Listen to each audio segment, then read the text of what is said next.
बिस्मिल्लाहिर्रहमानिर्रहीम। अस्सलामु अलैकुम dear students and viewers. I am Rustam Shahzad. Welcome to our YouTube channel friends science club. Dear students, आज हम discuss करने जा रहे हैं second year physics chapter number 12 topic number 2, जिसका नाम है फील्ड्स ऑफ फोर्स। तो dear students, fields of force की अगर बात करें तो आपने पहले ही फर्स्ट ईयर में ग्रेविटेशनल फील्ड के बारे में पढ़ रखा है, और ग्रेविटेशनल फील्ड और ग्रेविटेशनल फोर्स को डिस्कस करने के लिए आपने जो लॉ जो पढ़ा था वो था न्यूटन्स ग्रेविटेशनल लॉ, या सिंपली इसको ग्रेविटेशनल लॉ भी बोल देते हैं, जो कि हमें बताता है F is equal to G(m1 m2 over r square), यानी force between two masses is directly proportional to the product of magnitude of masses and inversely proportional to the square of distance between masses. और इसी तरह से हमारा जो last lecture था, जो हमारी लास्ट वीडियो थी, उसमें हमने डिस्कस किया था कॉलम्स लॉ, जो कि आपकी सेकंड ईयर फिज़िक्स का फर्स्ट टॉपिक है। और कॉलम्स लॉ में हमने बात की इलेक्ट्रिक फोर्स की, F is equal to 1/4 pi epsilon naught Q1 Q2 over r square, या Q0 over r square. Mean electric force या Coulomb force between two charges is directly proportional to the product of magnitude of charges and inversely proportional to the square of distance between the charges। तो यहाँ पे question ये rise किया जा सकता है कि ये फोर्स कैसे क्रिएट होती है, कि दो मैसेज के दरमियान जो फोर्स होगी हम उसे नाम दे रहे हैं ग्रेविटेशनल फोर्स का, और दो चार्जेस के दरमियान जो फोर्स होगी वो उसे हम नाम दे रहे हैं इलेक्ट्रिक फोर्स का। तो ये इलेक्ट्रिक फोर्स आती कहाँ से है, इसका ओरिजिन क्या है? तो फर्स्ट ऑफ ऑल हमारा जो क्वेश्चन है वो क्या है, what are the origins of these forces. Mean gravitational और इलेक्ट्रिक फोर्सेस का ओरिजिन क्या होगा। और इसके बाद second word question, how are these forces transmitted from one mass to another और from one charge to another, कि ये फोर्सेस जो हैं वो दो मैसेज के दरमियान एक मैस से दूसरे मैस तक कैसे ट्रांसमिट होती है, और अगर हम इलेक्ट्रिक फोर्स की बात करें तो एक चार्ज से दूसरे चार्ज तक कैसे ट्रांसमिट होती है। तो डियर स्टूडेंट्स, अगर हम इसके आंसर्स की बात करें तो क्वेश्चन नंबर ए, यानी जो ए क्वेश्चन का आंसर है, what are the origins of these forces, तो इसका क्वेश्चन अभी तक हमारे लिए क्या है, अननोन है।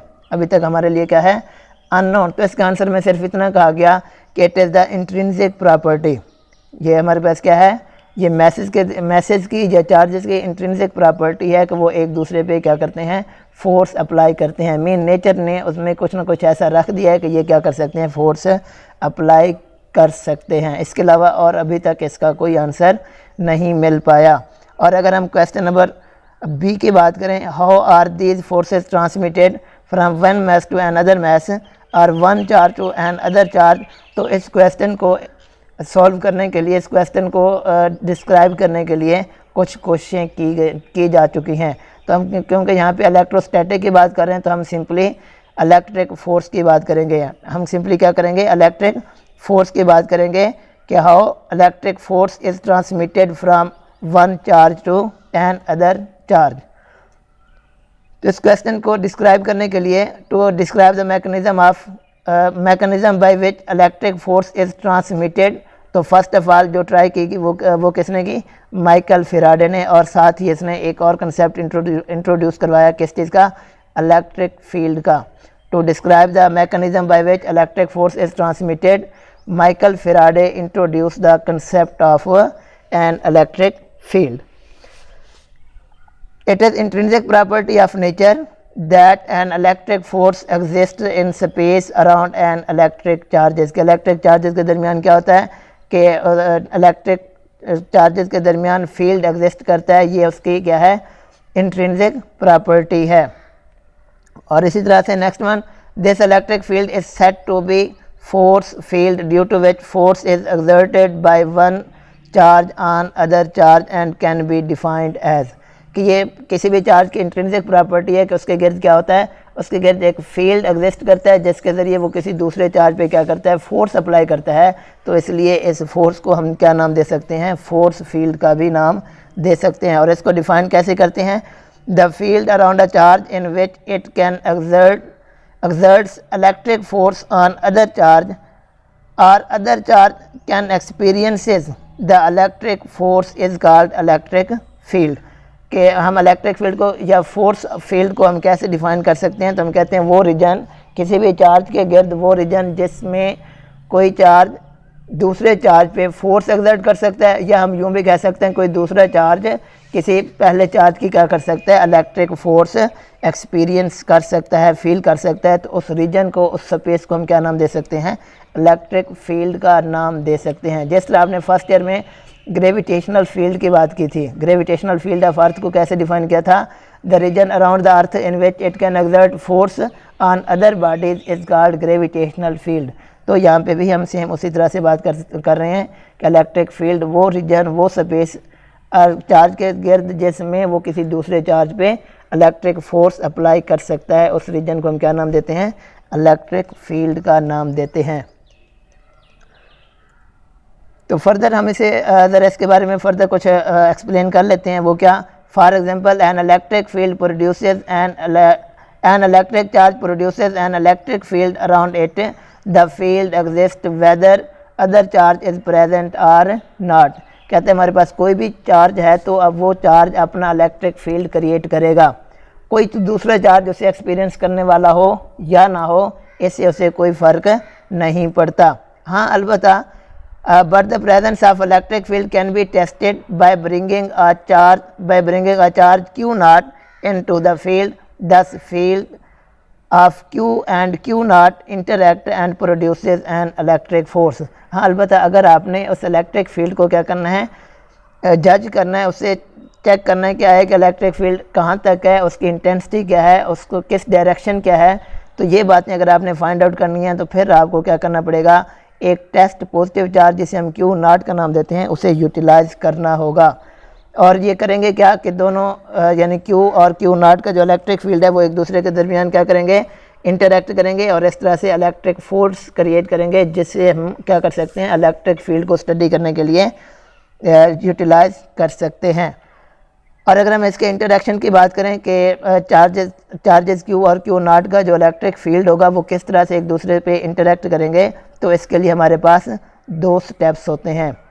उनमें नंबर 1 हमारे पास the charge Q produces a field, के चार्ज को क्या करना चाहिए, फील्ड क्रिएट करना चाहिए। और नंबर 2 अब फील्ड क्रिएट हो गया है तो उसे दूसरे चार्ज क्यू नॉट के इलेक्ट्रिक फील्ड के साथ इंटरेक्ट करना चाहिए। तो दूसरा पॉइंट हमारे पास क्या है, the field interact with charge Q nought to produce a force F on q nought. कि पहला स्टेप तो ये है कि ओरिजिनल चार्ज क्यू को इलेक्ट्रिक फील्ड क्रिएट करना चाहिए, और दूसरा स्टेप ये है कि क्या होना चाहिए कि उस चार्ज को दूसरे test positive charge mean q nought के इलेक्ट्रिक फील्ड से इंटरेक्ट करना चाहिए ताकि इलेक्ट्रिक फोर्स क्रिएट हो सके। और यही स्टेप्स हम यहाँ पे फिगर में भी देख सकते हैं। तो लेट्स सपोज हमारे पास यहाँ पे क्या है, एक चार्ज प्लस क्यू है, ठीक है। अब इस प्लस क्यू चार्ज के गिर्द यहाँ पे आपको डॉट्स नज़र आ रहे हैं, तो ये डॉट्स किस चीज़ के लिए शो हो रहे हैं, इलेक्ट्रिक फील्ड के लिए। किसके लिए शो हो रहे हैं, इलेक्ट्रिक फील्ड के लिए। और एक और बात कि अगर आप इस चार्ज के करीब करीब देखें तो ये डॉट्स एक दूसरे के करीब करीब हैं, यानी डेंसिटी ऑफ चार्ज, ये डॉट्स क्या है, ज़्यादा है, तो मतलब यहाँ पे इलेक्ट्रिक फील्ड क्या होगा, स्ट्रांगर होगा। और जैसे जैसे हम इस इलेक्ट्रिक फील्ड से दूर होते जाते हैं, डेंसिटी ऑफ डॉट्स क्या होती है, डिक्रीज़ होती चली जाती है, जिसका मतलब है कि इलेक्ट्रिक फील्ड चार्ज के जितना दूर होते जाएंगे उतना ही क्या होता जाएगा, इलेक्ट्रिक फील्ड वीकर होता जाएगा, उतना ही इलेक्ट्रिक फील्ड क्या होता जाएगा, वीकर होता चला जाएगा। तो यहाँ पे हमारे पास एक चार्ज था और इस चार्ज ने क्या कर लिया, इलेक्ट्रिक फील्ड क्रिएट कर लिया। अब हमने इसे अगर जज करना है, इसे फर्दर स्टडी करना है, तो इसके लिए क्या करना पड़ेगा, एक test positive charge Q nought को इसके करीब लाना होगा। तो जब ये एक दूसरे के करीब आएंगे, मीन ये जो हमारे पास क्यू नॉट है वो क्यू चार्ज के इलेक्ट्रिक फील्ड में इंटर होगा, तो ये दोनों फील्ड एक दूसरे पे क्या करेंगे, इंटरेक्ट करेंगे, इनके फील्ड एक दूसरे के साथ इंटरेक्ट करेंगे और इस टेस्ट पॉजिटिव चार्ज पे एक फोर्स अप्लाई होगी जिसे हम इलेक्ट्रिक फोर्स का नाम देते हैं। और इसकी मैग्नीट्यूड हमारे पास क्या होती है, F is equal to Q not E, F is equal to Q not E. तो हमने बार बार एक वर्ड जो है वो आपने सुना, टेस्ट पॉजिटिव चार्ज, जिसे हम क्यू नॉट का नाम देते हैं। तो ये टेस्ट पॉजिटिव चार्ज क्या होता है, तो हम कहते हैं the positive charge Q nought has to be very small अब कितना स्मॉल होना चाहिए, so that it may not distorted the field of main charge q which it has to measure. कहता है कि ये test positive charge Q nought जो है वो इतना स्मॉलर चार्ज होता है कि उसका इलेक्ट्रिक फील्ड होता तो है, लेकिन ये ओरिजिनल चार्ज के इलेक्ट्रिक फील्ड को डिस्टर्ब नहीं कर सकता, उसे डिस्टार्ट नहीं कर सकता। तो ऐसा स्मॉलर चार्ज जो दूसरे चार्ज के इलेक्ट्रिक फील्ड को जज करने के लिए तो यूज़ किया जाए, लेकिन उसे डिस्टर्ब ना करे, उसे डिस्टॉर्ट ना करे, तो ऐसे चार्ज को हम क्या नाम देते हैं, टेस्ट पॉजिटिव चार्ज का नाम देते हैं जी। इसके बाद the strength of electric field की अगर बात करते हैं, the strength of electric field is different at different points around the charge and can be defined as, कि इलेक्ट्रिक फील्ड की जो हमारे पास स्ट्रेंथ होगी वो डिफरेंट पॉइंट्स पे क्या होगी, डिफरेंट होगी। जैसे कि हम पीछे डार्ट्स की फॉर्म में भी देखा कि चार्ज के करीब जो है वो डेंसिटी ऑफ डार्ट ज़्यादा थी, तो हमने कहा यहाँ पे इलेक्ट्रिक फील्ड स्ट्रॉन्गर होगा, और जैसे जैसे डेंसिटी ऑफ डार्ट कम होती जा रही है तो हमने कहा इलेक्ट्रिक फील्ड वहाँ पे क्या होगा, वीकर होगा। तो हम इसे क्या नाम दे रहे हैं, स्ट्रेंथ ऑफ इलेक्ट्रिक फील्ड का नाम दे रहे हैं, जो कि डिफरेंट पॉइंट पे क्या होगी, डिफरेंट होगी। और इसी को हम इलेक्ट्रिक फील्ड इंटेंसिटी का भी नाम दे सकते हैं। तो इलेक्ट्रिक फील्ड इंटेंसिटी को किस तरह से डिफाइन करते हैं, the electric force experienced by a unit positive charge या test positive charge Q naught at any point in electric field due to a charge Q is called electric field intensity और electric field strength, और इसे represent किया जाता है ई के साथ। ठीक है, तो अब इलेक्ट्रिक फील्ड इंटेंसिटी क्या है, वो फोर्स जो एक टेस्ट पॉजिटिव चार्ज किसी इलेक्ट्रिक फील्ड में किसी भी पॉइंट पे क्या करेगा, फील करेगा, इस पर एक्सपीरियंस होगी, तो उस फोर्स पर यूनिट चार्ज को हम क्या नाम दे रहे हैं, इलेक्ट्रिक फील्ड इंटेंसिटी या इलेक्ट्रिक फील्ड स्ट्रेंथ का नाम दे रहे हैं। और मैथमेटिकली हम इसे कैसे लिख सकते हैं, E is equal to F over q not, E is equal to F over q nought. अब इसमें ज़रा आप गौर करें तो E is equal to F over q nought, तो यहाँ पे एफ क्या है, फोर्स, और फोर्स किस तरह की क्वांटिटी होती है, वेक्टर क्वांटिटी। और दूसरा क्या है, चार्ज क्यू नॉट, तो क्यू नॉट किस तरह की क्वांटिटी है, स्केलर क्वांटिटी। तो जब भी स्केलर को वेक्टर से मल्टीप्लाई करें या स्केलर को वेक्टर से डिवाइड करें तो जो आंसर मिलेगा वो भी क्या होगा, वो भी वेक्टर होगा, वो भी क्या होगा, वेक्टर होगा। तो इस तरह हमारे पास इलेक्ट्रिक फील्ड इंटेंसिटी या इलेक्ट्रिक फील्ड स्ट्रेंथ जो है वो किस तरह की क्वांटिटी है, वेक्टर क्वांटिटी। और इसकी डायरेक्शन किस डायरेक्शन पे डिपेंड करेगी, तो इसकी डायरेक्शन डिपेंड करेगी upon the direction of electric force. तो इसके बाद यही बातें यहाँ पे भी आप देख सकते हैं, E is vector quantity and its direction depends upon the direction of force. अगर हम कॉलम्स लॉ की बात करें तो हमने कॉलम्स लॉ में इलेक्ट्रिक फोर्स की वैल्यू जो है वो फाइंड आउट कर रखी है, F is equal to K Q one Q two over are square, या F is equal to 1/4 pi epsilon not Q one Q two over are square. लेकिन अब के हमारे केस में हमारे पास जो चार्जेस हैं वो कौन कौन से हैं, क्यू और क्यू नॉट हैं, वो हमारे पास क्या हैं, क्यू और क्यू नॉट। तो क्यू वन और क्यू टू की बजाय हम क्या पुट करने लगे, यहाँ पे क्यू और क्यू नॉट पुट करने लगे हैं। तो हमारे पास इक्वेशन कॉलम्स लॉ की क्या बन जाएगी, F is equal to 1/4 pi epsilon not Q not over are square, और इसे पुट कर देते हैं जी, if the point charge is placed at distance R from the charge Q with unit vector r, then electric force in vector form is given as। तो electric force की vector form भी हमने देख ली थी कॉलम्स लॉ में, तो वो हमारे पास क्या बन रही है, 1/4 pi epsilon not Q not over are square. और अगर हमने इसे किस में लिखना है, वेक्टर फॉर्म में लिखना है, तो वेक्टर फॉर्म के लिए हम यहाँ पे क्या कर देंगे, उसका यूनिट वेक्टर आर प्लेस कर देंगे।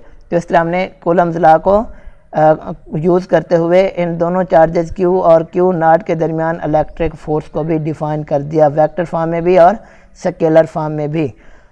Then electric field intensity is given as, यानी जो हमने इलेक्ट्रिक फील्ड इंटेंसिटी पढ़ी थी, E is equal to F over q, तो एफ की जगह पे हम इसकी वैल्यू पुट कर देते हैं।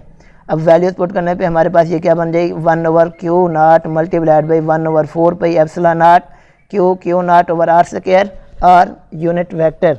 तो अब यहाँ पे फर्दर क्या होने वाला है, ये क्यू नॉट से क्यू नॉट क्या हो जाएगा, कैंसिल हो जाएगा। तो बाकी हमारे पास क्या रह गया, E is equal to 1/4 pi epsilon not q over are square r unit vector in vector form. और इसमें अगर देखें तो आर यूनिट वेक्टर को छोड़ के ये जो बाकी बचा 1/4 pi epsilon not q over are square, तो ये क्या है, magnitude of electric field intensity at any point r. और यहाँ पे आर हैट जो है वो हमारे पास क्या है, यूनिट वेक्टर ऑफ आर है। तो इस तरह से हमने क्या कर लिया, electric field intensity find out कर ली।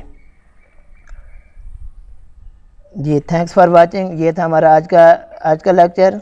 तो इंशाल्लाह नेक्स्ट लेक्चर के साथ हाजिर होंगे। तब तक के लिए अल्लाह हाफ़िज़।